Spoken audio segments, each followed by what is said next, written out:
નમસ્કાર દર્શક મિત્રો, ટીવી18 ન્યૂઝમાં આપનું સ્વાગત છે। ટીવી18 ન્યૂઝ ગુજરાતની પળે પળની ખબર ધરાવતી ગુજરાતી ન્યૂઝ ચેનલ છે।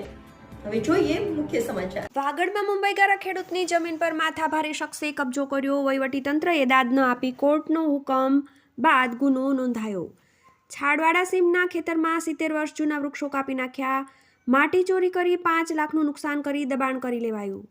વાગડ વિસ્તારમાં વસતા લોકો ધંધા રોજગાર અર્થે મુંબઈ સ્થાયી થયા છે, ત્યારે તેઓની કિંમતી જમીનો મિલકતો પચાવી પાડવા કેટલાક માથાભારે ઈસમો ખેલ કરી જતા હોય છે, જેમાં અવારનવાર વાગડ પટ્ટામાં મૂળ માલિકની જાણ બહાર મિલકત વેચાઈ જતી હોવાની તેમજ મિલકત પર કેટલાક ઈસમો ગેરકાયદે પોતાનો કબજો જમાવી લેતા હોવાની કેટલીક ફરિયાદો પોલીસ ચોપડે નોંધાય છે। ત્યારે વધુ એક મુંબઈમાં રહેતા ખેડૂતની જમીન પર માથાભારે શખ્સે દબાણ કરી જૂના વૃક્ષો કાપી નાખી સાથે 3000 ટ્રોલી ભરાય એટલી માટી ઉસેડી લીધી હતી, જે બાબતે સ્થાનિક પોલીસ, એસપી કચેરી, કલેક્ટર કચેરીએ રજૂઆતો કરવા છતાં કોઈ પગલાં ન ભરાતા અંતે ખેડૂતે અદાલતના દ્વાર ખખડાવ્યા હતા, જ્યાં કોર્ટનો હુકમ આવ્યા બાદ ભચાઉ પોલીસે ગુનો દાખલ કર્યો છે। ટીવી18 ન્યૂઝ વાગડ।